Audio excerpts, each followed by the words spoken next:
Bonjour et bienvenue sur ce nouveau Vidal Live, un Vidal Live qui est consacré cette semaine aux troubles du neurodéveloppement. Et nous sommes très heureux d'accueillir le professeur Vincent Desportes qui va nous aider à analyser ce sujet, le comprendre. Professeur Desportes, vous êtes chef de service de neuropédiatrie au CHU de Lyon. Vous êtes également enseignant à la faculté de Lyon 1 et vous êtes coordinateur national de la filière de santé déficience maladie rare du neurodéveloppement. Ça fait une large charge. Merci beaucoup de votre présence et bonjour. Et Bonjour, merci de votre invitation. je co-animerai ce live avec François Trémolière, qui est habitué de ces lives, qui est infectiologue, qui a été chef de service de médecine interne pendant des années, qui a une forte expérience de terrain et qui nous aidera à aborder ce sujet avec ses questions habituelles. Donc, peut-être en introduction, professeur Desportes, une petite synthèse, on vous propose une petite synthèse de ce que sont les troubles neurodéveloppement. Et puis en deuxième partie, on abordera plus des questions de prise en charge un petit peu plus concrètes. Donc, première question peut-être pour vous, comment décrivez-vous les troubles du neurodéveloppement et puis quelle classification, qu'est-ce que c'est? Est-ce que vous pouvez nous faire une synthèse assez globale de ce sujet? Oui, merci pour cette question, la première question. Peut-être passer la première diapo à ce moment-là qui permet de fixer l'attention sur ce champ. Parce que le concept de trouble du neurodéveloppement, c'est pas une invention qui est sortie du chapeau de la DSM-5, la classification américaine des troubles mentaux. C'est quelque chose qui cliniquement est très opérationnel, qui correspond bien à la réalité de terrain, puisque pendant longtemps, on a classé un petit peu les enfants qui avaient des troubles du neurodéveloppement, avec d'un côté les enfants avec un autisme, d'un autre côté les enfants avec des dys, d'un autre côté les enfants avec une déficience intellectuelle. Vous voyez, j'ai déjà cité trois exemples de troubles du neurodéveloppement et qui ont en fait comme point commun d'être des pathologies dans lesquelles il y a un défaut de développement d'une ou plusieurs compétences cognitives. Donc on est vraiment sur la cognition. On n'est pas sur le sensoriel, on ne parle pas des surdités, des cécités, on ne parle pas non plus des troubles moteurs, on est vraiment sur un défaut de développement d'une ou plusieurs fonctions cognitives qui sont attendues lors du développement psychomoteur et affectif de l'enfant. Vous voyez déjà aussi le couplage psychomoteur et affectif, hein, on ne les sépare pas. Et l'enjeu aussi qui est très important, c'est que ce défaut de développement cognitif va avoir un impact. Il va entraîner un retentissement important sur le plan du fonctionnement adaptatif, scolaire, familial et social. Et ça, c'est vrai que la question de l'impact, de plus en plus, on parle de situation de handicap et c'est vraiment un enjeu majeur, parce que tous ces troubles, on s'en ficherait un petit peu si ça n'avait pas un impact à l'école, et dans l'adaptation de ces jeunes adultes ensuite, puisque c'est quand même toute la vie, qu'on garde une trace, plus ou moins importante de ce trouble du neurodéveloppement. Et la DSM-5, qui est une classification parmi une autre, la CIM-10 va aussi dans le même sens, insiste vraiment sur cette question de l'impact et du degré de sévérité au niveau des conséquences de la vie quotidienne. Je crois que c'est vraiment le premier point qu'on peut évoquer. On a une question déjà qui est autour de ce thème. Je vous la lis. La définition d'un trouble du neurodéveloppement n'est-elle pas un peu fourre-tout? Et est-ce que si vous le décriviez à grande maille, vous diriez quoi pour répondre à cette question? C'est une bonne question parce que c'est vrai que le reproche que l'on fait parfois à dire les troubles du neurodéveloppement en général, alors c'est un fourre-tout, disons que c'est un ensemble. On pourrait prendre l'image aussi des troubles, neurodégénératifs. On n'irait pas, on n'aurait pas l'idée de dire: «Il y a des professionnels qui sont spécialistes que du Parkinson et qui ne font que ça et il y a des structures d'accueil, il y a des EHPAD qui sont que pour les personnes avec un Parkinson et de l'autre côté, d'autres pour l'Alzheimer et puis, si on rentre pas dans ces cases-là, on ne serait pas pris en charge». L'analogie peut-être est un peu déroutante, mais c'est vraiment de ça dont il s'agit. C'est-à-dire qu'on s'aperçoit que les troubles du neurodéveloppement, et on peut peut-être passer la diapositive suivante, euh, voilà, font un ensemble de troubles. C'est la diapositive suivante, la deuxième. Je vais la passer. voilà, je la passe. Hein, et bien sûr que ces troubles, ils sont rassemblés ici sous forme de ces petites bulles chevauchantes. Vous voyez, elles sont poreuses parce qu'en fait, chaque trouble n'est pas isolé dans son coin. Et ça, c'est en cela que parler de troubles du neurodéveloppement dans leur globalité, c'est vraiment essentiel parce qu'on s'est aperçu qu'un jeune, par exemple, qui a un trouble du spectre de l'autisme, déjà 30 à 40% ont aussi une déficience intellectuelle. Et on sait que quand on a un TSA, un trouble du spectre de l'autisme, on peut avoir aussi un déficit d'attention avec hyperactivité, qui parfois, dans la trajectoire de l'enfant, est plus au premier plan que son TSA. On peut avoir comme ça des troubles associés et en clinique, on s'aperçoit même que le plus souvent, les enfants ont plusieurs troubles associés plutôt qu'un trouble pur, alors que tout le reste fonctionne. C'est en cela que les troubles du neurodéveloppement, tous ces troubles du développement cognitif, je réinsiste, il est vraiment pertinent de les prendre dans leur globalité et en même temps, sans nier la spécificité de chaque trouble, hein. Un enfant qui a un trouble du spectre de l'autisme a un fonctionnement particulier, qui n'est pas le même que celui d'un enfant qui a un TDAH, hein. Donc, on pourra parler aussi des enfants qui ont des troubles d'apprentissage scolaire, mais ça, je pense que ça fera plutôt, l'objet d'un autre live parce qu'on ne peut pas se concentrer, sur tout à la fois. Et pour reposer le cadre, ces enfants qui ont des troubles, cognitifs, du développement cognitif, quel qu'il soit, il faut être vigilant qu'il n'y ait pas aussi, des troubles sensoriels, vision, audition, un trouble moteur et par ailleurs et c'est là que ça complique un petit peu les choses, c'est que, si l'on prend par exemple un enfant qui a une déficience intellectuelle, assez sévère, il a un fort risque aussi d'avoir une épilepsie associée mais aussi des troubles du sommeil, des troubles de régulation du comportement alimentaire. Et par ailleurs, c'est pas parce qu'on a un trouble du neurodéveloppement qu'on est épargné de risques de troubles anxieux, de dépression, de troubles obsessionnels compulsifs.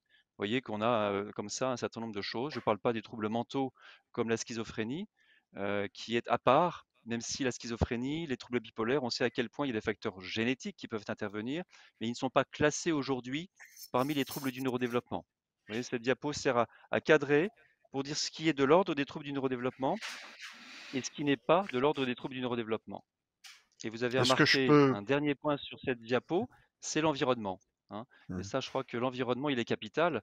L'enfant n'est pas en situation de handicap uniquement parce qu'il a un TSA ou un trouble d'attention, mais parce que l'environnement peut être obstacle ou facilitateur et générer plus ou moins de situations de handicap. Ça, c'est vraiment un point clé pour nous médecins, parce qu'on a souvent tendance à se focaliser sur le trouble lui-même et à en oublier un petit peu les facteurs environnementaux. On peut enlever la diapo François 1. Trémolière. Vous aviez une Oui, question, est-ce que je oui. peux poser une question? Parce que vous évoquiez tout au début le risque qu'il y avait chez l'adulte à trop vouloir segmenter différentes Mm. sigles neurologiques, le Parkinson, Alzheimer, etc. Est-ce que c'est pas encore beaucoup plus vrai chez l'enfant, chez lequel finalement au départ se pose un problème global et dans lequel il faut ensuite, mais c'est impossible de le détacher de tout l'ensemble, essayer de discriminer petit à petit dans quel cas ça rentre. Et la deuxième partie de ma question, c'est à partir de quel âge est-ce qu'on doit se poser ce type de questions? Alors ça, je vous coupe. Sur la question de l'âge, on a eu plusieurs questions, donc peut-être les intégrer en même temps que votre réponse. On a une question concernant Oui. la grande prématurité. Quels sont les principaux troubles du neurodéveloppement chez les enfants de très grande prématurité? Et une concernant à partir de quel âge peut-on parler de troubles du neurodéveloppement? Et on viendra sur les questions d'orientation après. C'est vrai que, en effet, pourquoi on les met ensemble, ces troubles du neurodéveloppement? Parce qu'au départ, l'enfant, qu'il soit un enfant vulnérable ou pas, hein, on parlait de grande prématurité, c'est en effet un des grands facteurs de vulnérabilité des troubles du neurodéveloppement, même si en fréquence, les enfants anciens prématurés sont peu nombreux hein, dans la grande cohorte des enfants avec troubles du développement, pour lesquels il y a quand même surtout des facteurs génétiques, mais les causalités, on pourrait en reparler, sont très diverses. Et en effet, quand on a un enfant qui arrive en consultation et le plus souvent, ça se passe comme ça, c'est un enfant qui n'est pas repéré comme un enfant à risque. C'est pas un enfant, prématuré, c'est pas un enfant qui a été exposé à de l'alcool pendant la grossesse ou quoi que ce soit et donc on se retrouve chez un enfant qui amène sur un plateau des symptômes, hein. Il y a une diapo là-dessus, mais on n'est pas obligé de la présenter. Il amène un symptôme, il ne marche pas à 18 mois, il ne tient pas assis, à 10 mois, il ne se déplace pas au sol à 1 an, il reste très hyperactif à 3 ans alors que ça devrait se tasser avec l'âge. Il ne parle pas à 2 ans. Vous voyez, c'est des symptômes qui sont peu spécifiques et il va falloir tricoter à partir de ces symptômes-là, qui peuvent nous amener vers tel ou tel trouble du neurodéveloppement et qui peut être aussi lié à des facteurs d'environnement. Donc c'est la durabilité des symptômes, c'est leur caractère un peu envahissant, inhabituel, qui fait qu'on va se dire: «Attention, il se passe quelque chose d'autre que, des simples facteurs éducatifs, ou psychologiques» et l'enjeu est là, avec cette difficulté au départ du symptôme qui est en apparence banal et qui ne l'est pas parce qu'il s'inscrit à un âge inhabituel, ou du fait de sa sévérité et de sa durée. Les grands prématurés, je dirais, ont, une possibilité de troubles du neurodéveloppement extrêmement variés. Je dirais, ils peuvent, avoir, un trouble du développement intellectuel, hein. On sait à quel point les très grands prématurités, les prématurissimes, hein, 24-25 semaines, les moins de 28 semaines, ont des troubles cognitifs qui sont parfois au premier plan. Hem, Alors qu'avant, on disait que l'ancien prématuré, il avait avant tout un trouble moteur, hein, la diplégie spastique, sur lesquels pouvaient se greffer des troubles neurocognitifs. Les très grands prématurés, ils ont des troubles cognitifs qui sont parfois au premier plan. On a jusqu'à 25% d'enfants avec troubles du développement intellectuel dans la série Épipage 2, par exemple, qui est une grosse cohorte française qui suit les enfants anciens prématurés.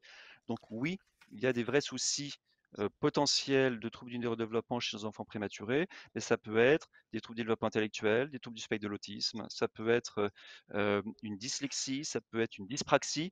Donc rien qu'avec cet exemple, c'est intéressant parce qu'on voit qu'un enfant ancien prématuré, vous voyez le large spectre des troubles possibles. Donc il serait dommage de fragmenter en colonne en disant il y a ceux qui vont dépister les troubles du spectre de l'autisme, il y a ceux qui vont dépister les troubles d'apprentissage. On voit que les professionnels qui sont impliqués, ce sont les mêmes, même s'il y a des centres de référence un peu spécifiques de tel ou tel trouble. Mais est-ce que dans l'anamnèse de la découverte de ces troubles, qui va détecter l'alarme? Alors bien entendu, on a envie de se dire que c'est les parents, mais les parents vont peut-être pas toujours oser dire: «Tiens, j'ai observé telle chose» et est-ce que, alors là, c'est un vrai problème, est-ce que dans le corps médical, on est suffisamment acutisé autour de la découverte précoce de ces choses-là et quels sont les éléments qui sont à transmettre à des gens ignorants comme moi sur ce sujet. Et si vous Les... permettez, je rajouterai une Oui. question. Euh, Y a-t-il, peut-être on y viendra dans la prise en charge, donc à vous de voir à quel moment, mais y a-t-il des grilles qui permettent de savoir à partir de quel âge il faut s'inquiéter de l'absence de tel problème? Vous avez cité la question du retard de langage. On a une question du type le retard d'acquisition de langage, peu de mots, absence de phrases, etc. À 2 ans et demi est un signe de retard du neurodéveloppement. Donc, ça pose la question de la prise en charge, de la détection précoce. Donc, je ne sais pas si vous souhaitez le traiter là ou un tout petit peu plus On- tard, mais on a ces préoccupations-là d'éléments concrets de détection précoce et d'orientation. Peut-être C'est un des petit enjeux mot majeurs. d'introduction, que je sais qu'on y reviendra plus tard. Ouais, tout à fait. La question de l'alerte. Qui alerte et quand? Bien sûr que les parents sont en première loge pour alerter, hein. Ils ont leurs propres repères. La majorité des parents repèrent des choses. Il y a eu une étude comme ça faite auprès de 450 parents qui ont répondu à des questionnaires ouverts et qui disait que dans 85% des cas, ils avaient repéré des choses avant qu'un professionnel ne leur en parle. Bon. Alors, c'est des parents qui ont répondu à des questionnaires. Donc, il y a aussi évidemment des parents qui ne se rendent pas compte ou qui ne veulent pas savoir et pour lesquels les professionnels de crèche, les professionnels de la PMI, le médecin généraliste, le pédiatre ou l'instituteur en maternelle alertent. Donc, les professionnels sont aussi sensibilisés à cela, mais vraiment attention à nous, si on a une erreur à ne pas faire, c'est de banaliser le doute d'un parent, de dire: «Oui, on compare pas 2 enfants, vous inquiétez trop». Là, je pense qu'on a un risque majeur parce que si on met en cause la capacité d'observation d'un parent, de son gamin, c'est extrêmement violent et surtout on risque d'avoir comme réaction: «Bah, finalement aucun professionnel ne connaît mon enfant aussi bien que moi. Je suis l'expert mondial de mon gamin», ce qui en l'occurrence est vrai et de dire, bah, comme il connaît et vraiment générer une défiance vis-à-vis des professionnels, quels qu'ils soient, si l'un d'entre nous les a rassurés à tort. Donc surtout, ne banalisons pas le doute d'un parent. Et pour revenir à un autre aspect de la question, c'est en effet, bon, à quel âge? Ben, ça dépend vraiment du degré de sévérité du trouble. Et donc, ça peut se faire par un enfant de quelques mois qui ne regarde pas, qui n'a pas de sourire-réponse. Ça peut être voilà, à tous les âges de la vie, selon le trouble et selon son degré de sévérité. Et c'est en cela que, pour éviter de répondre, je ne sais pas, et de se sentir un peu en difficulté en tant que professionnel quand un parent vient avec un gamin dont le parent dit, bah oui, c'est vrai que c'est pas habituel, alors que le gamin du square qui a le même âge, il fait déjà ça. En tant que professionnel de première ligne, on n'est pas forcément complètement aiguisé pour se dire, c'est normal, c'est pas normal, j'en sais rien, je suis embêté. Et je crois que ça, l'absence d'équipement de nos collègues omnipraticiens sur ces questions de développement font que on n'osait pas y aller. Et là, je crois qu'aujourd'hui, on a quand même maintenant des outils. Un premier outil, c'est un outil de sémantique. Quand une mère vient avec un gamin qui marche pas à 18 mois, si on regarde les valeurs normatives, 98% des enfants marchent à 17 mois. Donc ne pas marcher à 18 mois, c'est objectivement hors norme. On est en delà de 2 déviations standards. Et ça ne veut pas forcément dire que c'est pathologique. Donc c'est vraiment la question, ça peut être une variante d'un développement ordinaire. Il y a des gamins qui marchent à 20 mois et qui vont très bien. Et donc comme on ne sait pas si on est dans le pathologique ou pas, malgré tout, c'est un véritable drapeau orange de ne pas marcher à 18 mois puisque 98% des enfants le font. Et donc dans ce cas-là, le mot que l'on peut utiliser avec les parents, c'est dire: ah oui, vous avez raison, c'est inhabituel de ne pas marcher à 18 mois. C'est inhabituel de ne pas se déplacer au sol à 1 an. C'est inhabituel de ne pas associer 2 mots à 2 ans. Et donc le terme inhabituel, il n'engage pas. Il n'engage pas dans le pathologique, mais il met en route.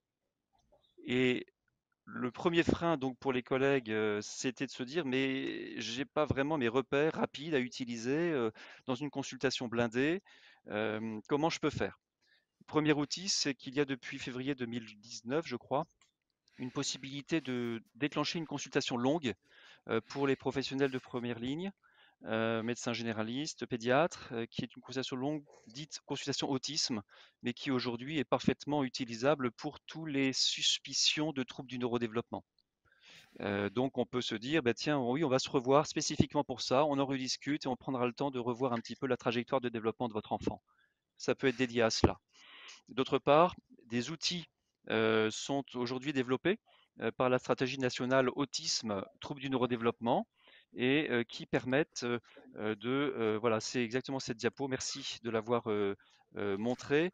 Il y a depuis 3 ans un outil qui est une grille de repérage des troubles du neurodéveloppement qui a été conçu par un groupe de travail où on s'est réunis 4 journées pleines pour sortir quelque chose qui soit le plus simple possible et le plus proche de la réalité. C'est-à-dire qu'on a mis sur ces grilles à 6 mois, 1 an, 18 mois, 2 ans, puis 3, 4, 5 et 6 ans, quelques repères dans les différents domaines de développement qui sont des signes d'alerte. C'est-à-dire que quand l'enfant ne coche pas la case à cet âge-là, c'est un drapeau orange ou un drapeau rouge. Et on demande que l'enfant ne coche pas dans 2 domaines différents. Et à ce moment-là, le collègue peut donc, avec les parents, voir ce qu'il en est sur des items qui sont faciles à repérer et adresser l'enfant à ce moment-là à une plateforme d'orientation et de coordination. Cet outil, cette grille de repérage, ça n'est pas une échelle de développement précoce. Ça n'est pas normé, c'est le résultat d'un consensus d'experts où on a réuni des médecins, néonatologues, psychiatres, pédiatres, neuropédiatres, médecins de PMI, médecins scolaires, tous les professionnels ergo, orthophonistes, psychologues, psychomotriciens, et on s'est tous réunis autour d'une table. Chacun a apporté ses outils métiers et on a établi comme ça ces critères de repérage, de développement inhabituels. Donc vraiment pour faciliter et décomplexer quelque part les collègues à se dire: allons-y, on ne va pas repérer à tort. Et on sait maintenant, avec 2 ans de recul de mise en place de ce dispositif, des plateformes de coordination et d'orientation, que eh bien, les médecins repèrent de manière tout à fait juste, puisque 90% des enfants qui ont été repérés et adressés aux plateformes d'orientation et de coordination ont été repérés à juste titre. On n'a pas rameuté tous les enfants du quartier. Hein. Donc, ça nous dit 2 choses, que cette grille est finalement de bonne qualité métrique, hein. C'est un bon outil que vous pouvez utiliser pour repérer les enfants et que c'est utile. C'est utile surtout pour éviter de laisser les enfants et leurs parents sans réponse. Jusqu'à présent, on était aussi embêtés parce qu'on repérait quelque chose et on ne savait pas à qui adresser l'enfant. Et ça, c'était galère parce que les CAMS étaient blindés, parce que le CMP aussi, parce qu'on n'avait pas envie forcément d'envoyer l'enfant dans une structure pour enfants handicapés, alors que on est simplement en train de repérer quelque chose d'inhabituel et on mettait un peu la charrue avant les bœufs. Et donc l'enjeu, c'est de se dire, intervenons, mettons en route une intervention par un psychomotricien, un ergo, un psychologue, un orthophoniste, et ça va nous laisser le temps de voir comment l'enfant se développe et quelle trajectoire il est en train de prendre. Ça, c'est vraiment un point essentiel aussi, c'est que on a souhaité inverser la manœuvre en disant on intervient d'abord et ça nous laisse le temps pour poser un diagnostic ensuite. On n'a pas besoin d'avoir un diagnostic pour commencer à intervenir. Hein, ça, c'est ce qu'on avait mis sur la dia 4 de la trajectoire développementale. Euh, si on peut la passer, mais elle redit bien ce que je disais là. Mais peu importe, sinon si on la trouve pas La la 4, 4, on y c'est un reviendra. petit schéma. Voilà. Oui, voilà, c'est celle-là, exactement. Vous pouvez on va la redécliner un petit peu plus comme ça. Mais elle est vraiment, c'est là-dessus qu'on s'est basé pour dire, voilà, il y a un doute, on ne banalise pas le doute, on intervient. Et là, on voit la trajectoire de l'enfant. On se donne 6 mois, 1 an, 18 mois. Hein, ces plateformes de coordination permettent de faire payer des forfaits précoces, payer les bilans psychomotriciens, payer les interventions avec des forfaits d'intervention payés par la Sécu. Et ça, c'est aussi une révolution. Hein. Vous savez que ces métiers, psychomotes, ergo, psychologues, n'étaient pas référencés à la nomenclature. Et ils le sont aujourd'hui dans le cadre de ces forfaits précoces. Donc les collègues en libéral peuvent tout à fait activer ces forfaits par la PCO. Et c'est là qu'on voit, et si l'enfant se mobilisent bien, mais tant mieux.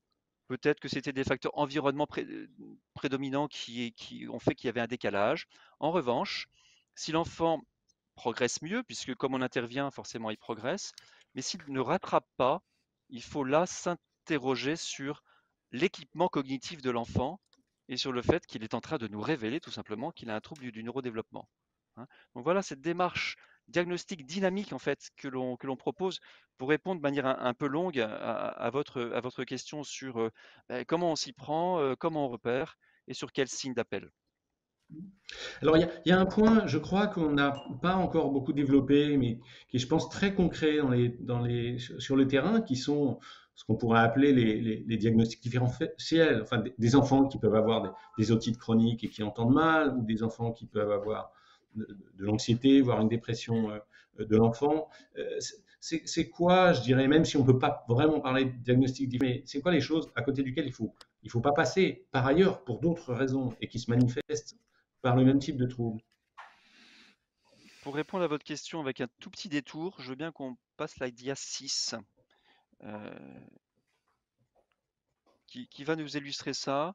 La 6, c'est la suivante, je pense. Voilà. Non, pardon. Alors c'était plutôt... Pardon. Voilà. Simplement pour illustrer ça. Encore une fois, et c'est un point vraiment essentiel dans ce qu'on dit là, l'enfant, il vient avec un symptôme. Il dessine mal, il parle pas, il sait pas lire, il rêve en classe, il ne pousse des colères et il contrôle pas ses émotions, il a des stéréotypies, il parle pas. Donc, quand on a ça, la première chose qui fait écran, c'est évidemment l'environnement. Et on se fait pas un dessin aujourd'hui pour voir à quel point, dans nos consultations, on a une précarisation des familles migrantes, mais aussi des familles qui sont en précarité ou dans lesquelles on parle pas le français à la maison, la pédagogie, par exemple, à l'école n'est pas adaptée, il y a un style éducatif qui peut être parfois insécure, il y a une précarité sociale. Évidemment, ça peut être évidemment des facteurs qui provoquent ces symptômes. Hein. Mais la question, et ce serait vraiment une double peine que de dire, bah oui, comme on ne parle pas le français à la maison, c'est pour ça que le gamin a du mal à parler. Sauf que la petite sœur qui a 1 an de moins, elle parle comme un livre. Et donc dans ce cas-là, la double peine, c'est être dans un environnement précaire et en plus ne pas accéder à un diagnostic de troubles spécifiques du langage oral. parce qu'on n'a pas cherché et qu'on a considéré que l'environnement était le seul facteur environnemental, le seul facteur causal, hein. Et le deuxième élément qu'on a en tant que médecin, évidemment, c'est aussi de se dire, attention, l'enfant qui ne parle pas à 2 ans et demi, puisque ça a été un exemple posé par l'un des auditeurs, à 2 ans et demi, ne pas parler, certes, première chose qu'on va faire, évidemment, c'est vérifier l'audition. Après, c'est pas toujours facile chez un gamin agité. Vous avez les outils de repérage avec la voix chuchotée, tout simplement, avec les jouets de Moati, mais on peut aussi faire appel à l'ORL, faire quelque chose en champ libre, voir des potentiels évoqués auditifs si vraiment on a un doute. Donc vraiment, on s'acharne à chercher du sensoriel, surtout si le gamin fait des otites séreuses à répétition. Évidemment, c'est une cause qu'il faut écarter. Mais encore une fois, là, c'est pareil. Ne nous arrêtons pas là sur ces symptômes, même si, en effet, un reflux gastro-œsophagien sévère peut provoquer des gros troubles du sommeil, peut provoquer une irritabilité dans la journée. Donc là, je pense qu'en tant que médecin, on est tous sensibles à ces dimensions somatiques qui peuvent parfois masquer. Et c'est là que l'enjeu de se dire, mais pourtant, c'est quand même inhabituel. Il y a quand même quelque chose d'autre à gratter parce que ça dure trop longtemps, parce que c'est une intensité qui va au-delà de ce que l'on connaît habituellement. Et c'est là qu'on va enclencher, en fait, à ce moment-là, les avis auprès des collègues, orthophonistes, ergothérapeutes, faire une psychométrie à 5 ans parce qu'on ne sait pas si l'enfant il a un trouble du langage oral isolé ou s'il a un trouble du développement intellectuel. Et vous voyez, de manière non exhaustive, on peut comme ça citer les différents professionnels qu'on va solliciter. Ça va nécessiter aussi de jouer notre rôle de coordonnateur en tant que médecin, et ça, c'est pas la partie la plus facile, pour aboutir ensuite à un ou plusieurs diagnostics de catégorie, encore une fois, troubles du développement intellectuel ou troubles du développement de la coordination, ce qu'on appelait les dyspraxies, etc. Et encore une fois, on a souvent plusieurs troubles associés. C'est ça qui en fait la complexité. On peut enlever cette diapositive. Et en termes d'incidence, on parle de quoi En sur termes les, sur les... d'incidence, il y a une diapo que j'aime bien montrer, qu'on est plusieurs à montrer au ministère quand on a la chance d'avoir un peu voix au chapitre. C'est la dia la numéro 3. Je vous la montre parce qu'elle est assez éloquente. C'est un petit schéma, la 3. Voilà. Euh, une manière de répondre à votre question sur la fréquence. La fréquence réelle des troubles du neurodéveloppement, on ne la connaît pas vraiment parce que ça dépend du degré de sévérité. Tout enfant qui n'est pas un mauvais lecteur, qui est un mauvais lecteur, n'est pas forcément dyslexique. Tout enfant qui est maladroit n'est pas forcément dyspraxique. Donc, vous voyez bien que pour établir une fréquence de ces troubles, il faut déjà avoir des bons outils diagnostiques. Et que selon les outils qu'on utilise, selon l'âge de l'enfant, les chiffres grossissent ou pas.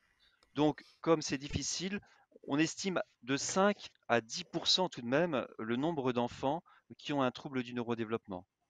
Mais une donnée objectivable qui est sur cette diapo, c'est le nombre d'enfants qui ont une affection longue durée, donc un 100% pour la Sécu. Ça, c'est une étude d'il y a une quinzaine d'années qui montrait que 28% des causes d'affection longue durée chez l'enfant étaient pour des raisons psychiatriques. Et dans le psychiatrique, il y avait à l'époque l'autisme, la déficience intellectuelle, plus les troubles anxieux, dépressifs, qui étaient vraiment les gros des troupes.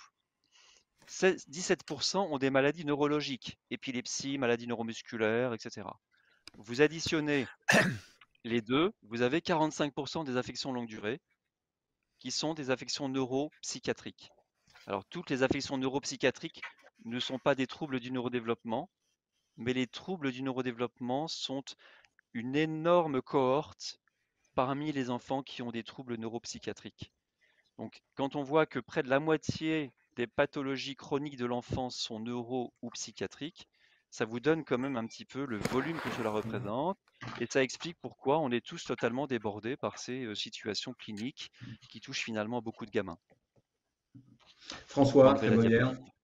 Oui, moi je voulais faire une remarque parce que quand on a préparé un petit peu ce live, c'est pour moi une surprise extraordinaire de découvrir que tout ce qui porte à l'investigation, à la découverte, au diagnostic de ces enfants est extrêmement récent. Et d'ailleurs, les statistiques que vous venez de montrer le montre bien. Finalement, il est très probable qu'en 2004, on classait comme psychiatrique des tas d'enfants qui n'ont pas du tout d'affection psychiatrique, mais des troubles du neurodéveloppement, ce qui n'est pas la même chose. Donc il y a vraiment, et il y a peut-être un petit commentaire à faire sur le côté extraordinairement récent de la détection. Il y a un deuxième point qui me paraît important à souligner.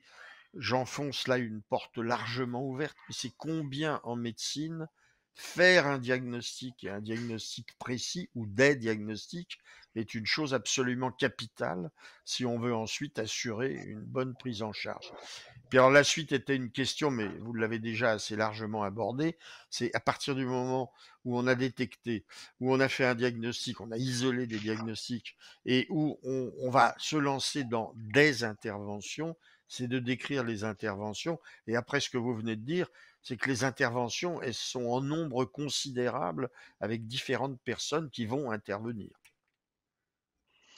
Il y a pas mal de questions dans ce que vous évoquez là. La question de la psychiatrie, c'est vraiment important parce que aujourd'hui, en effet, on a conscience que tous ces troubles du neurodéveloppement, que ça soit un trouble du langage oral, que ça soit un trouble des praxies, que ça soit un trouble du spectre de l'autisme, un trouble du développement intellectuel, pour parler que ceux qui se révèlent avant 6 ans, ils ont tous en commun qu'on a maintenant démontré que c'était bien des facteurs neurobiologiques qui venaient provoquer ces défauts de développement.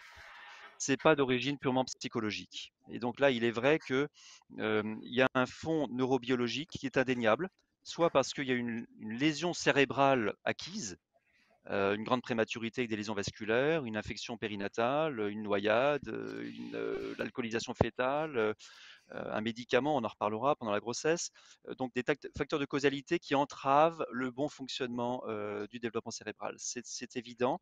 Et c'est en cela que les associations de parents sont souvent très militantes en disant on ne veut plus qu'on nous dise que c'est psychiatrique. L'autisme n'est pas une maladie psychiatrique. Mmh. C'est vrai et c'est faux. C'est un trouble neurodéveloppemental. Mais ça ne veut pas dire qu'il faut le sortir du champ de nos collègues psychiatres pour le mettre dans le champ du collègue généticien ou neuropédiatre ou médecin de rééducation fonctionnelle. Ça n'a pas de sens de raisonner comme ça. C'est une approche qui est forcément pluridisciplinaire. Et ce qui est vrai, c'est arrêtons de chercher dans l'enfant non désiré ou la séparation des parents la cause de l'autisme. Ça, c'est sûr. Parce que c'est insupportable d'avoir un enfant qu'on n'arrive pas à décoder pour des raisons neurologiques et on nous dit en plus que la cause, c'est notre faute. Ça, c'est simplement plus entendable. En revanche, quand on a un enfant qui a un trouble du neurodéveloppement sévère, en tant que parent, même si on est expert de son gamin, on a besoin d'aide. Et c'est là qu'il faut réhabiliter tous nos collègues psychiatres, psychologues qui sont parfois malmenés, alors parfois pour des raisons, parce qu'en effet, certains n'ont pas forcément complètement changé le logiciel au sens de chercher la cause là où elle n'est pas forcément à trouver.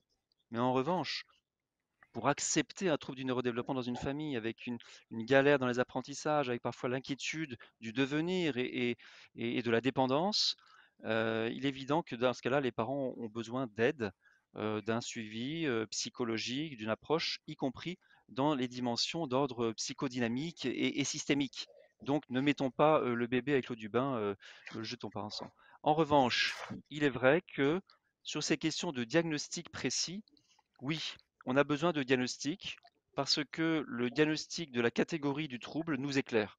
Quand on dit trouble du spectre de l'autisme, on a une représentation mentale collective qui fait qu'on a des patients en tête. On se dit, ah oui, tiens, ça représente telle ou telle typologie de trouble de la cognition sociale, donc d'un jeune qui ne comprend pas les émotions, qui ne comprend pas les intentions d'autrui. Donc on voit à peu près les points communs. Et puis en même temps, on se dit, OK, diagnostic de la catégorie autisme. Pourtant, dans ma patientèle, j'ai un gamin non verbal de 5 ans qui se roule par terre et qui se mord les doigts. Et j'ai en même temps le jeune adolescent de troisième ordinaire qui a un diagnostic d'Asperger, dont on dit donc aussi qu'il a un autisme et qui a des compétences intellectuelles strictement normales. Et pourtant, les deux ont un autisme. Pourquoi je vous dis ça? C'est pour montrer à quel point, certes, le diagnostic catégoriel, c'est-à-dire du type de trouble du neurodéveloppement, est important. On a une représentation collective, il y a aussi des droits et des prestations qui sont parfois liées au diagnostic. Mais l'enjeu, c'est au-delà de qu'est-ce qu'a l'enfant, la question du quoi, A-t-il un autisme, une déficience intellectuelle, etc. Il y a surtout la question du comment il fonctionne. Et ça, c'est beaucoup plus intéressant. Comment il fonctionne, c'est-à-dire dans ces différentes dimensions, la dimension affective, la régulation émotionnelle, la capacité de langage oral, de langage écrit, de concentration, toutes ces dimensions cognitives et affectives doivent être interrogées, et c'est là que les différents professionnels sont mis en route, avec des outils normés, pour pas être au doigt mouillé en disant il a tel truc. Non, il y a des outils qui sont là et qui permettent d'ailleurs de voir d'où part l'enfant pour savoir où on va. Hein, on peut pas mettre en place une intervention à qui on a affaire. C'est la base. Donc on revient sur la question du diagnostic, mais du diagnostic dimensionnel, fonctionnel. Et c'est vraiment là la question du comment à laquelle on répond dans ce cas-là. Il y a une troisième question quand on parle de diagnostic, c'est pourquoi. Et souvent on mélange tout ça. Et les parents, ils sont paumés parce que on mélange le quoi, le comment et le pourquoi. La question du pourquoi, on pourra peut-être y revenir en conclusion, mais elle est taraude parce que c'est pourquoi mon enfant a un trouble du développement intellectuel, pourquoi il a un autisme. Et là, on ne répond pas à la même question que qu'est-ce qu'il a, comment il fonctionne. On a vraiment trois domaines qui sont fondamentaux pour en effet mettre des interventions adaptées. Il faut essayer de répondre à ces trois questions. Je vous propose d'avancer un tout petit peu peut-être sur deux sujets, parce qu'on a pas mal de questions là-dessus. La première, c'est revenir très concrètement sur les questions de prise en charge. Vous avez évoqué tout à l'heure la levée du verrou financier par la mise en place d'un certain nombre d'offres, de services, d'outils qui sont à disposition des gens de terrain. Et je crois qu'on commence à avoir un certain retour sur l'adhésion des professionnels de santé ou des familles à ces outils-là. Donc, ça serait intéressant d'en parler un petit peu. Et puis, ensuite, on couvrira la question des médicaments et de l'impact des traitements, que ce soit sur le plan thérapeutique, de l'accompagnement thérapeutique ou sur le plan du bon usage ou du mésusage justement. Mais peut-être revenir sur la question de l'intervention et de l'accompagnement très Oui, concrètement. Qu'est-ce oui, qui est d'accord. disponible? Je sais que vous avez une ou deux diapositives sur le sujet qui sont On peut intéressantes. revenir un instant Vous pouvez nous sur montrer. les plateformes de coordination et d'orientation, là, les PCO. Je suis passé un peu vite et en effet, voilà, cette diapo qui est un peu dense, qui n'est pas de très bonne qualité. Mais simplement, vous voyez, il y a des euros à droite. Simplement, les points clés, c'est mise en place des plateformes de coordination et d'orientation. C'est pour éviter l'errance diagnostique entre le moment où on repère un signe d'appel et au moment où clairement on a pu démontrer qu'il y avait un trouble du neurodéveloppement, avec un diagnostic qui est en train de se poser et avec un relais par des équipes plus conventionnelles que sont les CAMS, que sont les CMP, les CMPP, ou des réseaux de libéraux bien foutus, mais à condition qu'on ait monté un dossier MDPH pour avoir une allocation d'enfants en situation de handicap, une AEH. Vous voyez, donc il y a tout un process et on connaît chacun sur le territoire la lenteur extrême pour différentes raisons de réponse des MDPH quand on leur envoie les dossiers. Donc pour combler ce gap, il y a ces plateformes d'orientation et de coordination. Il y en a 76 ouvertes actuellement en France. Elles s'ouvrent au fur et à mesure sur tous les territoires. Certaines sont ouvertes depuis 2 ans, d'autres sont tout juste en train de s'ouvrir. Donc selon là où vous êtes, elles sont peut-être encore en train d'ouvrir. En décembre 2020, là, 2021, on a eu encore les chiffres hier lors du Conseil national avec la ministre. Il y a 15 000 gamins qui ont été référencés dans ces plateformes d'orientation et de coordination. Il y en a déjà 15 000. En septembre, il n'y en avait que 11 000. Donc si on fait une corrélation, une cinétique, c'est complètement exponentiel. On est en train d'exploser ces plateformes.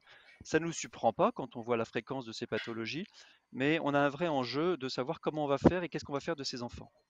Puisque on a un recul maintenant sur ceux qui sont dans la plateforme depuis 2 ans, nos collègues responsables des plateformes nous disent que 9 sur 10 ont encore besoin de soins une fois que le forfait précoce est terminé. Parce que le forfait précoce payé par la sécurité sociale, c'est que pour 12 à 18 mois. Donc, un enjeu, c'est de pouvoir poursuivre derrière.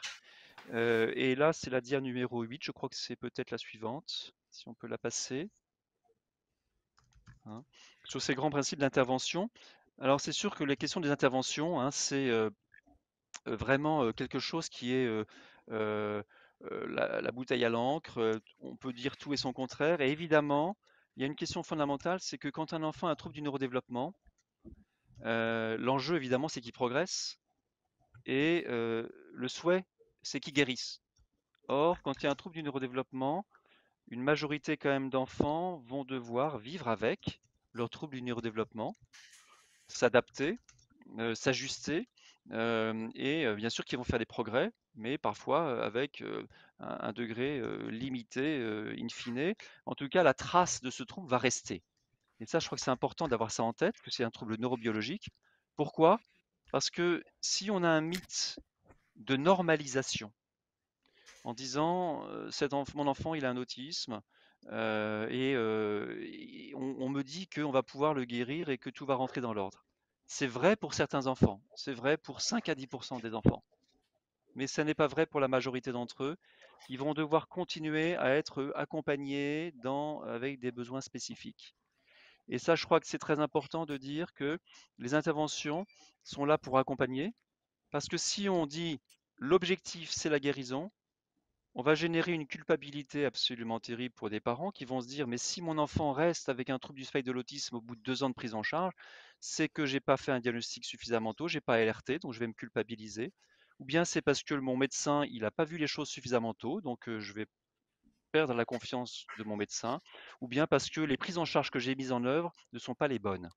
Et à ce moment-là, c'est le libre cours à toutes les prises en charge non conventionnelles, souvent très chères, souvent exclusives, qui font que les parents s'embarquent. Parce que quand on a un enfant qui a un trouble du neurodéveloppement, évidemment, on ferait tout pour lui.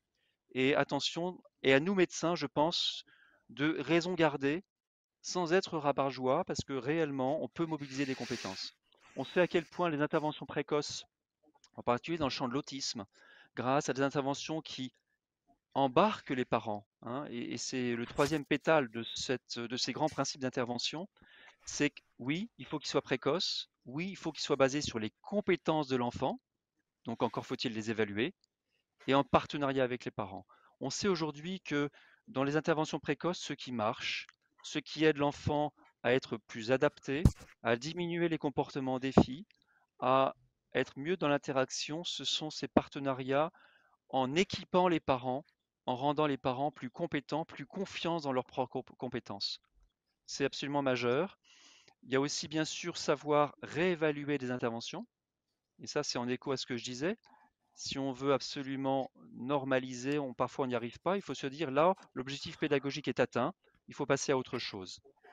Le cinquième élément, c'est que ce soit pluriprofessionnel. Le professionnel qui vous dit arrêtez tout le reste, je vais vous montrer ce que je sais faire et moi je vais vous occuper d'enfants, je pense que dans ce cas-là, il faut partir en courant, hein. Et la dernière chose, c'est sans rupture. Et là, on vient au cœur du sujet. L'enfant était à la fin de sa PCO, il y a un an d'arrêt, il y a un an d'attente au CAMS, qu'est-ce qu'on fait? Et c'est là que le maillage des plateformes de coordination et d'orientation, grâce à des conventionnements qui se font avec les professionnels libéraux, va vraiment ouvrir le champ des interventions possibles pour lesquelles l'aspect financier n'est plus un problème puisqu'il a été levé, au moins temporairement. Et on s'aperçoit dans les territoires où les professionnels de PCO ont pris leur bâton de pèlerin, ont négocié, ont travaillé avec les collègues généralistes qui leur ont adressé les patients, à quel point il y a un travail de décloisonnement, un travail de réseau qui se met en place et qui est extrêmement vertueux. Et c'est par ce biais-là, par la connaissance de l'offre de soins sur son territoire, que je pense on va pouvoir éviter au maximum la rupture de parcours. Ça, c'est vraiment un point important et c'est un effet bénéfique finalement issu de ces plateformes qu'on n'attendait pas forcément au départ. C'est une belle illustration de ce dont on parle beaucoup en ce moment, qui sont les parcours de soins et les plateformes. Il y a une question très très précise d'un auditeur concernant les plateformes. Bonjour, à ma connaissance, le forfait PCO ne permet que les bilans psychologiques et pas la prise en charge par un psychologue. Est-ce que les choses ont évolué? Alors ça, c'est une vraie question. C'est en cours de négociation, puisque certaines corporations, hein, évidemment, quand il s'agit de mettre des euros sur du temps de travail de professionnels, vous voyez bien que les syndicats ou les fédérations de psychomotriciens, d'ergo, etc., se sont bougés pour obtenir des tarifs qui soient suffisamment acceptables. Parce que le risque, sinon, c'est que si c'était pas suffisamment bien payé, ils n'avaient pas forcément le désir de se conventionner, parce que c'était beaucoup de travail, en particulier avec des enfants compliqués. Donc, pour inciter à un conventionnement, il fallait que les négociations soient avec obtention d'un consensus correct. Après, je ne suis pas dans les syndicats de ces différentes corporations de collègues. Visiblement, ça a l'air quand même de fonctionner. C'est un point sur lequel je ne vais pas rentrer évidemment, mais en tout cas, il y a eu conventionnement des psychomotriciens et des ergothérapeutes. Concernant les psychologues, ça a mis plus de temps pour 2 raisons. D'une part, parce que dans le champ des troubles du neurodéveloppement, il y avait dans le cahier des charges des conventionnements des collègues, l'obligation de faire des évaluations qui soient, normées. Il est vrai que dans le champ de la psychologie, certaines dimensions de la psychologie ne sont plus difficiles à évaluer avec des outils normés. Et que ça a été un enjeu à la fois sur les référentiels théoriques de la psychologie clinique de l'enfant et donc sur ce point-là, il y a eu des frottements, on va dire. Encore une fois, n'oublions pas ce que j'ai dit au début. Je pense qu'il ne faut pas réduire l'enfant à son trouble du neurodéveloppement, mais prendre en compte la dynamique et son histoire singulière. C'est en cela que, concernant les interventions des psychologues, il y a encore des négociations aujourd'hui pour savoir quel type d'intervention peut être reconnu par la CNAM comme valide, entre guillemets, c'est-à-dire permettant un financement par un tarif sécurité sociale.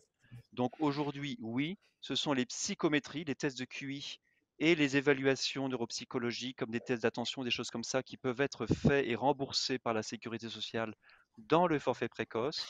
Les interventions étant en cours de négociation encore, je crois, mais ceci est vraiment d'actualité. Je crois que ça se fait en ce moment. Très bien, merci beaucoup. Si vous êtes d'accord, et sauf si François veut intervenir sur cette partie-là, peut-être on peut passer sur la question des traitements, parce que là aussi Oui, on a des questions, et peut-être en abordant une première question qui est celle de l'exposition périnatale, puisqu'on a un certain nombre d'exemples récents, mais je vais partir d'une question, les liens, que je vous lis.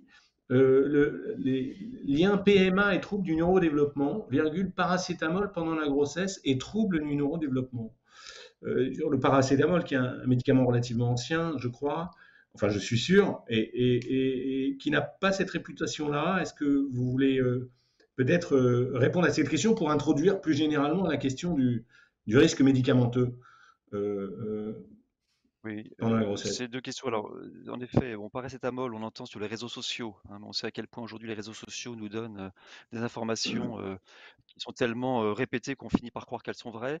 En pratique, sur le paracétamol, il y a des choses qui circulent aujourd'hui. Ça reste malgré tout aujourd'hui, je crois, de la part de nos collègues obstétriciens, le médicament antalgique antipyrétique à prescrire est le plus sécurisé et qui existe depuis la nuit des temps. Je veux dire, en tout cas, depuis qu'on a une pharmacopée qui est contrôlée avec de la pharmacovigilance. Donc, je crois que non, le paracétamol aujourd'hui reste un très bon médicament de base et à prendre en compte. Contrairement à d'autres médicaments qui agissent sur le cerveau et dont on sait là pour le coup qu'il y a des vrais enjeux de précaution. La question des PMA, je ne suis pas spécialiste des procréations médicalement assistées, c'est bien de ça dont on parle. Après la question, il y a eu des débats il y a une vingtaine d'années hein, sur la question de l'ICSI, de l'injection d'une technique de PMA où on fait une injection cytoplasmique du patrimoine génétique mâle pour des spermatozoïdes qui sont très immatures.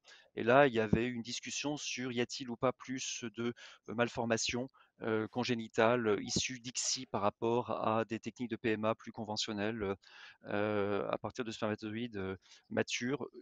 Il y a eu des débats, je n'ai pas le détail, mais je crois que c'est vraiment des aspects d'experts, ça. Ce sont des éléments d'experts et je n'ai pas la réponse précise aujourd'hui, puisque les résultats des études, il y a 15-20 ans, étaient controversés et que ça n'est pas quelque chose que je suis de manière précise. Donc, D'autre part, mais malgré tout, revenir aux médicaments en prénatal, On connaît tous la saga juridique même, hein, politico-juridique concernant le valproate. Valproate que nos collègues psychiatres utilisaient beaucoup sous forme de dépamide ou des dépacotes pour les troubles comme régulateur de l'humeur, dans les troubles de l'humeur. Et il y a bien sûr aussi la dépakine, comme le valproate et tous les génériques dans l'épilepsie de la femme enceinte. Aujourd'hui, clairement, c'est une contre-indication. On n'a plus à utiliser le valproate en prénatal. Quand une femme en désir d'enfant, il faut que le neurologue, le psychiatre s'œuvre de ce traitement le plus vite possible. Certes, c'est ça la directive et je pense qu'il faut s'y tenir parce qu'on sait malgré tout que le valproate clairement est un facteur de risque de troubles du neurodéveloppement, et ceci, quel que soit le trouble du neurodéveloppement, je dirais. Donc oui, soyons vigilants, c'est des pressions qu'il faut éviter. Après, il y a, et les neurologues d'adultes nous le disent, des femmes pour qui seul le valproate marche, et ils auront essayé des tas d'autres médicaments, et le valproate est le seul traitement. Certaines épilepsies idiopathiques sont très très sensibles au valproate. Bon, après, là, c'est une question vraiment de bénéfice-risque, mais encore une fois, le valproate est contre-indiqué aujourd'hui pendant la grossesse. Je crois qu'il faut qu'on soit assez clair à ce niveau-là. Chez l'enfant, en tant que neuropédiatre épileptologue, on sait à quel point le valproate peut être très utile chez des garçons ou des filles dont on sait que l'épilepsie a toute chance de disparaître à l'adolescence. Donc on utilise encore ce médicament comme un très bon médicament antiépileptique. Et il faut être vigilant que les médicaments qui sont des bons médicaments ne deviennent pas des toxiques dans l'imaginaire collectif, parce que sinon on n'a plus grand-chose pour travailler. C'est ça, donc un Voilà message sur la clair sur question les, de la... oui. Un message clair Vraiment, sur des médicaments qui ont été correctement identifiés comme étant exposants à un risque, et puis un message de grande prudence vis-à-vis de toutes les informations qui peuvent circuler et qui ne sont pas forcément extrêmement bien documentées.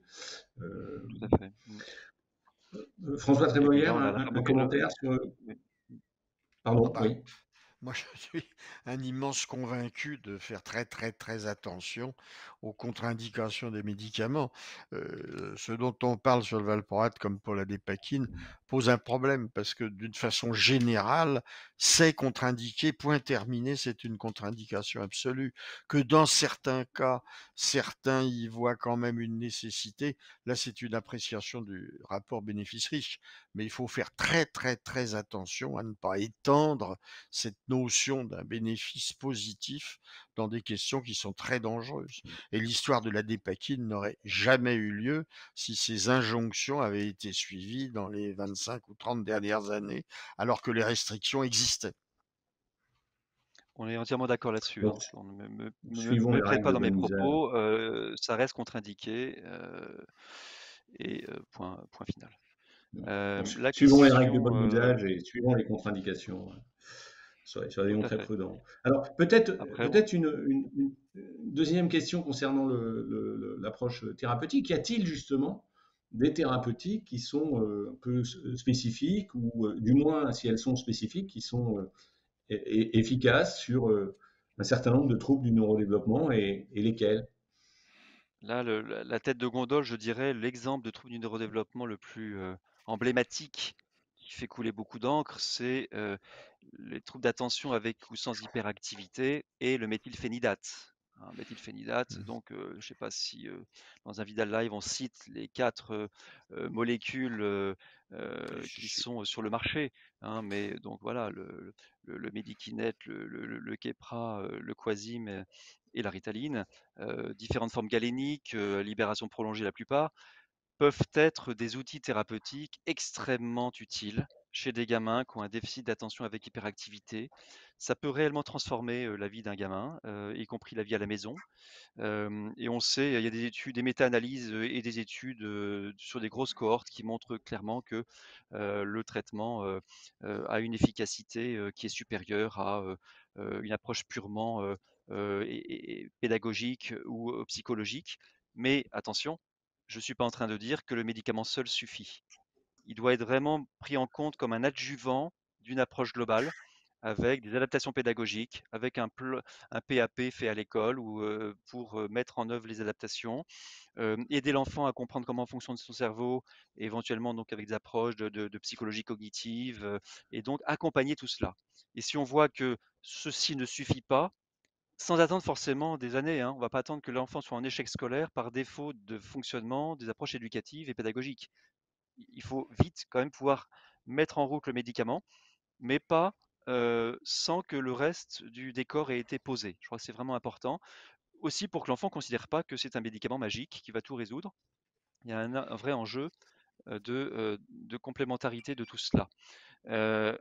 Les doses doivent être les minimums efficaces, en semaine uniquement ou aussi le week-end si le trouble du comportement met l'enfant en danger, hein, quand l'hyperactivité est au premier plan. C'est après l'âge de 6 ans. Il n'y a pas de prescription de méthylphénidate avant 6 ans. Et ce sujet est d'autant plus large maintenant que nos collègues psychiatres, neurologues et pédiatres, y compris libéraux, ont une autorisation de primo-prescription depuis septembre 2021. Donc Oui, c'était la le question goulet que j'allais poser, moi. d'étranglement, voilà, le goulet d'étranglement du service hospitalier pour prescrire le premier médicament qui fait qu'il y a des tas de gamins qui ont 2 ans d'attente, le levier, le verrou est sauté. Mais ça sous-entend que nos collègues qui ne s'attendaient pas à être primo-prescripteurs vont le devenir de fait. Et là, il y a des formations continues qui se développent et qui vont devoir se développer pour accompagner cette question de la primo-prescription, des contre-indications méthylphénidate. Voilà. Bon, c'est en soi un sujet, mais il est vrai que clairement, là, il y a une belle une place réelle parce que ça marche, parce que ça correspond vraiment à compenser un défaut neurochimique, hein, de dopamine, d'adrénaline, noradrénaline dans le cortex préfrontal, dont le rôle, c'est normalement justement d'agir pour limiter les défauts d'inhibition, l'impulsivité et la distractibilité. On en connaît bien les mécanismes neurobiologiques et ça répond tout à fait à la question. Oui, là, c'est François? la question que j'allais poser, moi, qui doit prescrire? Mais là, vous avez répondu. Et puis, deuxièmement, j'ai quand même le sentiment que ça n'est jamais, entre guillemets, un traitement d'urgence. Donc, il y a une démarche entre le moment où on se dit qu'une situation pourrait aboutir à ce type de prescription et probablement, il faut savoir prendre suffisamment de temps avant de faut pas attendre des années, bien entendu, mais avant de démarrer une telle prescription. Tout à fait. Ça jamais en urgence. Il n'y a pas d'urgence à prescrire. Il n'y a pas d'urgence scolaire. Il y a d'abord du dialogue, il y a réadapter les pédagogies, que les parents discutent avec les enseignants, qu'on mette en œuvre un certain nombre d'approches cognitivo-comportementales aussi qui peuvent aider, parfois qui ne sont pas accessibles, qui sont payantes, certes, hein, il y a un contexte. Parfois, il y a l'AVS qui vient compenser aussi l'impact du handicap et qui fait qu'on arrive à se débrouiller finalement avec une aide humaine, mais à un moment, il va falloir pouvoir s'en passer. Donc, c'est vraiment une question de dialogue entre le bénéfice et le risque. Et le risque, bah, c'est de connaître bien les effets indésirables, le risque anorexigène, le risque sur le sommeil, les risques exceptionnels, mais qu'il faut savoir détecter cardiovasculaires, surveillance de la tension artérielle, etc. Et donc, au moindre doute d'antécédents cardiaques chez l'enfant ou dans la famille proche, chez des sujets jeunes, il faut ne pas hésiter à demander une consultation cardiopédiatrique et puis vérifier assez facilement aussi les hormones thyroïdiennes, éventuellement les réserves en fer, mais sur des diagnostics différentiels d'hyperactivité d'origine somatique. Et est-ce que je Il nous me reste quelques trompe? minutes, Ouais. Est-ce que je François, me trompe en disant qu'il rapidement. existe Oui. toujours une grande différence en nombre de prescriptions, par exemple outre-Atlantique et même entre Grande-Bretagne par rapport à la France? Oui, on est encore loin du compte, mais le but, c'est pas forcément de faire de la course à l'échalote pour Ah non, rejoindre non, les mais pas du Américains, je tout. crois pas. Mon Mais tout à arrière-pensée, fait. c'est qu'ils en prescrivent trop. Et j'entends bien. Je réponds de manière un peu provocatrice, mais je crois qu'en effet, et tant mieux, restons cliniciens. Il n'y a pas d'indication de méthylphénidate chez tous les gamins qui se tiennent passage à l'école. Il y a aussi la question de, moi dans mon expérience, 8 enfants sur 10, on arrive à les sevrer en méthylphénidate avant la fin du lycée. Et donc la mode américaine que de dire il y a des adultes TDAH qu'il faut absolument traiter. Peut-être, hein, je dis pas, c'est peut-être une population que je ne connais pas bien en tant que pédiatre, mais je crois quand même aussi qu'il y a à aider le jeune, puis l'ado, à apprivoiser son trouble, parce que et à vivre avec. Et ça, c'est quelque chose d'important dans les troubles du neurodéveloppement. C'est accompagner à des périodes clés pour éviter du gâchis, éviter un échec scolaire chez un gamin qui pourrait être aidé avec un médicament et avec un accompagnement ajusté à son fonctionnement pour qu'il ne se retrouve pas en échec alors qu'on aurait pu agir. Ça, oui, c'est vraiment un enjeu majeur dans lesquels nous, cliniciens, on est impliqués, chacun à sa place. Il y a une question, malheureusement, je pense qu'on n'aura pas le temps de traiter, mais ça vaudra probablement le coup d'y revenir, qui est celle du pronostic et des déterminants de parcours des jeunes adultes en études supérieures. Quelles sont les données? C'est une question qui a été posée, mais il nous reste quelques minutes. Donc, ce que je vous propose, c'est Ouais, d'avancer, l'adulte à et le moins que vous parent ayez un pauvre, commentaire très rapide. Hmm. non, le commentaire très très générique, mais c'est en effet les troubles du neurodéveloppement aujourd'hui, à l'âge adulte, le trouble ne s'arrête pas à 18 ans. Et donc, c'est toute la question de la prise en compte, malgré tout, de troubles du neurodéveloppement, que ça soit l'autisme pour des personnes Asperger dans le milieu professionnel, que ça soit aussi du fait d'un déficit d'attention soutenu, malgré tout, qui reste massif. Parfois, il y a des vrais aménagements dans l'environnement, y compris en termes d'ergonomie et de plan de travail pour prendre ça en compte. Et parfois, il faut passer par un diagnostic pour obtenir des aménagements. Et là aussi, il y a des enjeux de diagnostic et de continuité de prise en charge, c'est certain, tout à fait. Il y a une Juste diapo avant de que je n'ai conclure, pas parce que passée. Oui, tout à fait. Une diapo que je n'ai pas passée qui est justement un serious game. Si le diaporama est disponible, voilà, très bien. sur le replay, n'hésitez pas. Allez voir, c'est un jeu qui a été conçu par les associations et des professionnels pour justement comment s'orienter sur des signes d'appel, comment prendre en charge des jeunes. Donc, on rentre dans des vignettes et on se met à la place d'un médecin de première ligne qui doit se balader pour savoir à qui orienter, comment orienter, quel diagnostic étiologique faire. Il y a aussi Andy Connect qui a des belles fiches sur justement les différents troubles du neurodéveloppement. N'hésitez pas, pour ne citer que deux exemples de ressources pédagogiques pour chacun d'entre nous. On dit Connect qu'on retrouvera sur le site de Vidal, qui est en cours de travail. Peut-être deux dernières questions juste avant de passer à la conclusion, assez rapidement, si vous êtes d'accord. La question des psychotropes et plus précisément des neuroleptiques dans le contexte des troubles du neurodéveloppement. Un commentaire. Oui, les neuroleptiques, alors oui, bon, la risperidone, la Abilify, etc., voire même du tertian, voire même. Je crois qu'il faut qu'on distingue dans les troubles du neurodéveloppement sévères. Donc là, on est plutôt, oui, dans des troubles du neurodéveloppement sévères complexes, à la fois avec des troubles souvent de la sphère émotionnelle, hein, psychiatrique au sens grand syndrome anxieux, des troubles qui sont associés. Avec aussi dans le champ de l'autisme ou des troubles du développement intellectuel sévère, on a parfois des jeunes pour lesquels il faut vraiment calmer une situation aiguë. Je crois qu'il faut distinguer la situation aiguë où on a un enjeu d'apaiser, y compris quand il y a un risque hétéro ou auto-agressif. Et là, les médicaments psychotropes ont toute leur place, évidemment. Et toute autre histoire est celle de mettre au long cours des médicaments, en particulier les neuroleptiques, ils sont utilisés, ils peuvent être très précieux, mais attention, en particulier dans des situations de troubles du comportement à répétition, de ne pas faire un peu une camisole chimique sans essayer de comprendre ce qui se passe.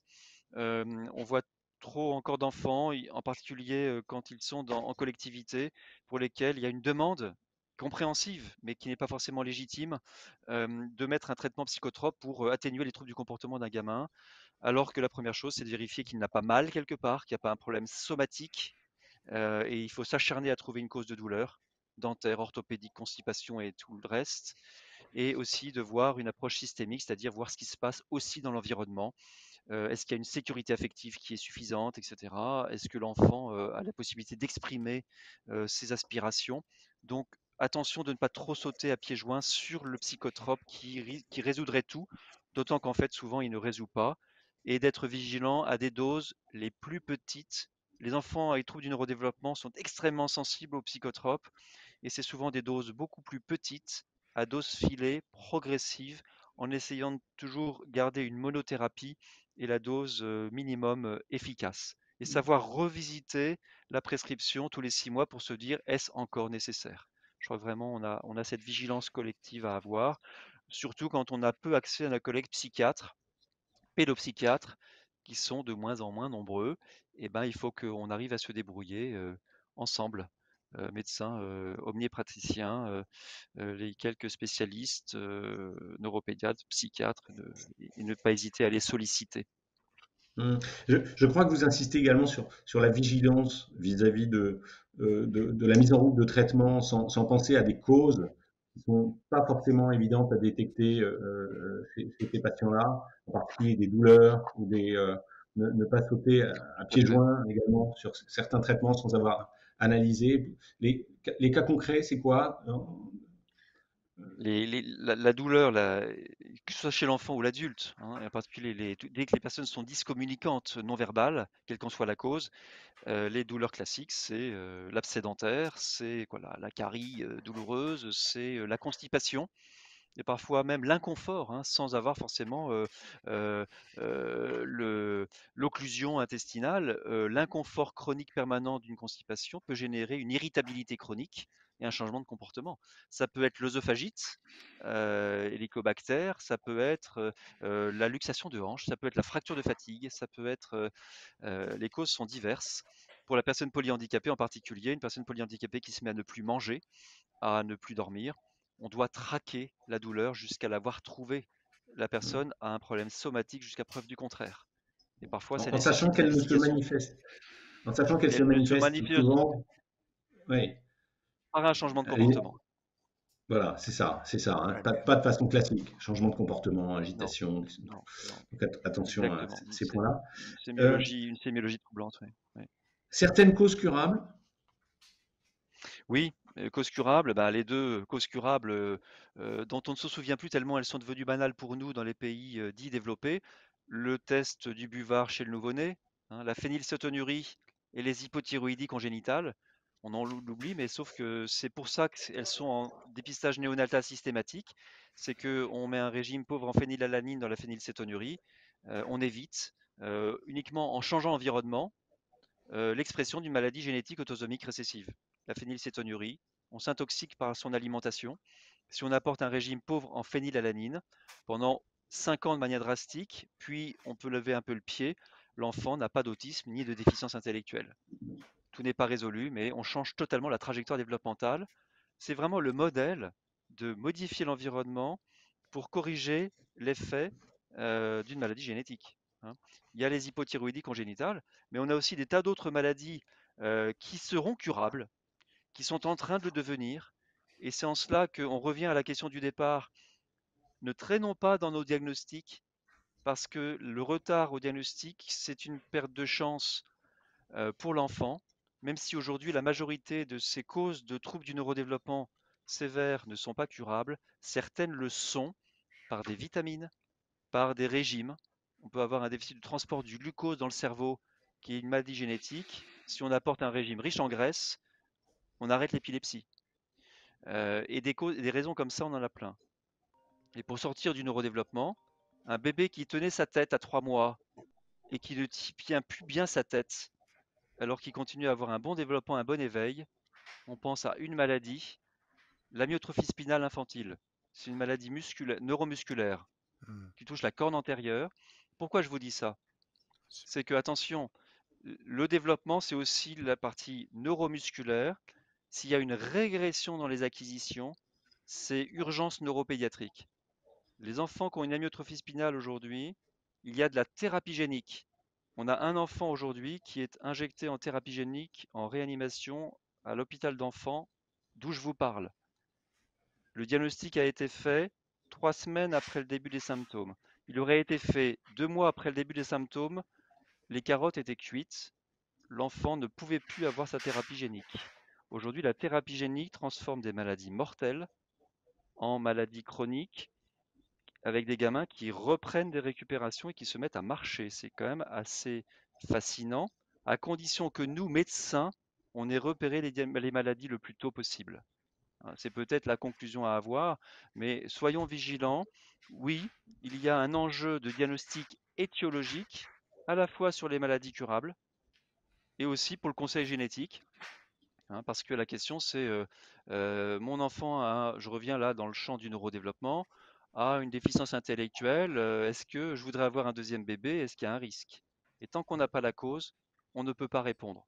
Et c'est un enjeu majeur, évidemment, pour le projet parental, indépendamment de répondre à la question fondamentale des parents, mais qu'est-ce qu'il a, mon gamin? Et si on n'arrive pas à répondre pour cette maman d'un enfant autiste, d'un enfant avec une déficience intellectuelle, sur qu'est-ce qu'il a, généralement, si on n'a pas une cause rationnelle liée à un gène muté, liée à quelque chose, ce sont les causes irrationnelles, généralement très culpabilisantes, qui viennent s'inviter et qui n'ont pas leur place. Et donc, aussi nommer la maladie, pouvoir l'identifier, il y a un vrai enjeu là de déculpabilisation des parents, même si après, c'est sûr que transmettre une maladie génétique, c'est une autre forme de culpabilité, mais on sait ce qu'on peut accompagner à ce moment-là, que ce soit dans les syndromes génétiques familiaux ou pas. Bah, place justement là à nos collègues psychiatres, psychologues, qui ont aussi un gros travail à faire avec nous pour nous accompagner et accompagner les familles, y compris quand la cause est génétique. Mais je crois que c'était le mot de la Oui, fin. Je vous remercie magnifique. à tous les deux de cette discussion extrêmement enrichissante sur des sujets qui sont souvent mal connus sur le terrain, qui finissent par des notes qui sont quand même extrêmement encourageantes sur les traitements, la vigilance à mettre en œuvre de façon assez précoce. Donc merci, je vous souhaite à tous qui nous écoutez une bonne après-midi. Je rappelle que ce live sera disponible en replay sur le site de vidal.fr dès cet après-midi et je vous donne rendez-vous pour un prochain Vidal Live